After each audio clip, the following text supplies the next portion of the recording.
protein is an excellent source of food for muscle growth and fat loss. But in order for you to see results, you have to make sure that you're getting the right kind of protein. You have to make sure that the protein that you're consuming is high quality protein. First, let me explain what makes a good protein source. One is its leucine content. Leucine is an essential amino acid that is shown to be the most potent amino acid at stimulating muscle protein synthesis. Second is its digestibility. So this means the amount of nutrients that can be absorbed and digested by the body. So in this case, it's the number of amino acids that can be digested and absorbed in order for it to be used for muscle protein synthesis as well as growth. So therefore, the higher the leucine content and the digestibility of a protein source, the better it will be for muscle growth. So the first protein source that meets this criteria is chicken. Chicken is the most commonly consumed high protein food, and the breast is the leanest part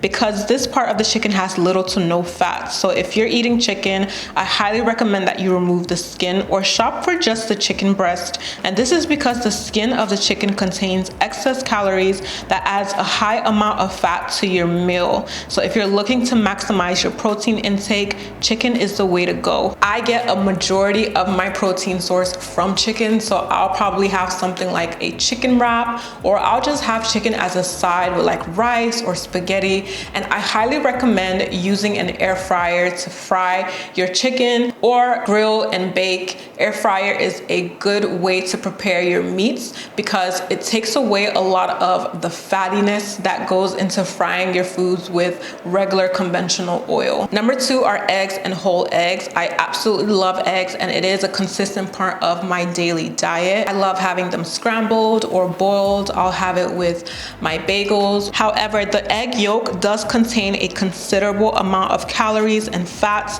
whereas the egg whites don't. So for me, when I'm making my breakfast meal, I only use liquid egg whites, and sometimes I may add a whole egg and mix that in with the egg whites to still have that delicious yolk in there. In general, eggs are an amazing source of protein, whether you're trying to lose weight or you're trying to build muscle. Number three is white fish. White fish includes salmon, tilapia, mackerel. White fish is usually boneless and skinless fish, which makes it relatively low in fat, yet very high in protein and micronutrients. Tilapia is popular and relatively inexpensive fish. It's a white fish, freshwater fish that is a great source of protein, yet really low in calories. White fish is very high in minerals like selenium, magnesium, phosphorus, and potassium, and the best types are halibut, grouper, haddock, and flounder. Number four is lean beef or lean ground beef. This contains a good amount of protein compared to the other ground beef sources. You can eat this with a carb source like rice or pasta, or you can even have it with like mixed vegetables. It is a great protein source that can be incorporated in various meals. Number five should have been at the top of my list, but this is whey protein. Protein is really popular with athletes and bodybuilders because of its amino profile, which is high in leucine.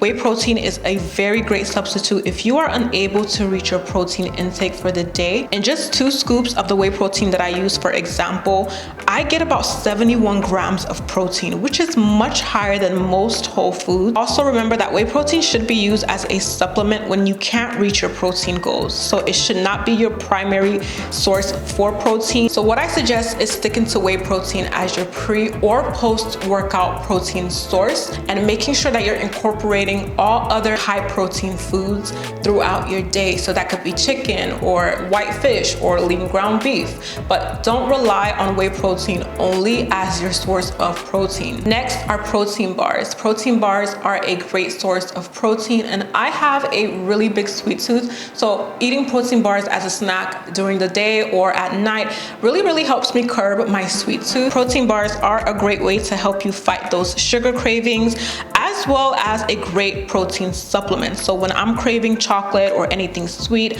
I will substitute those cravings with a protein bar. Now, unfortunately, a lot of protein bar products available are high in fats and carbs, which isn't really what you want when you're looking for a protein bar. So when you are shopping for a protein bar, look for the ones that are high in protein, low in fats, and moderately low in carbs. Also check if they're high in fiber, because that can really help you. So currently my protein bars are from Prozis, and they have an amazing range of protein bars. Like this one, this is called the Billion Bar, and these are my favorites. So give them a try and be sure to use my discount code SOFIT10 for 10% off. Next on the list is milk. Milk is considered a complete protein source. This means that it has all 9 essential amino acids that is necessary for our bodies to perform its important functions. It's important to note that there are 2 types of proteins found in milk, and that is casein and whey protein. Both are considered high quality proteins, and also several studies show that drinking milk is associated with a lower risk of age-related muscle loss. And milk is a great alternative to highly processed protein drinks that can be found in most supermarkets. Number 8 is beans and lentils. Beans and lentils contain an average of 26% high quality protein. Together with other grains and legume seeds, they are the main source of protein for a lot of people. Also, they're very high in fiber, and it's a great carbohydrate. Now, if you're looking to reach more macros than just protein, this is a good start. There's about 30 grams of protein in it, and you would get about 66 grams of carbs. Number 9 is tuna. Tuna is very rich in protein, and the fat ratio is relatively low. Now, out of all the protein sources on this list, tuna is almost purely protein. Per 30 grams of tuna, there is about 0.5 grams of fat, and this is incredible in comparison to previous protein sources. So you can get canned tuna at your local supermarket. There are shredded chunks, solid chunks, then there are oil packed and water packed. I suggest you go for the water pack as opposed to the oil pack. And those are my 9 high protein food sources. Now, this video is just another reminder that dieting doesn't have to be restrictive. You just have to find healthier alternatives. And from this video, I want you to take away that at the end of the day, your total protein intake is what is most important to support you on your fat loss or your muscle gaining journey. Let me know if this video helped you. What are your favorite protein sources? Let me know down below in my comments, and I will see you in my next video.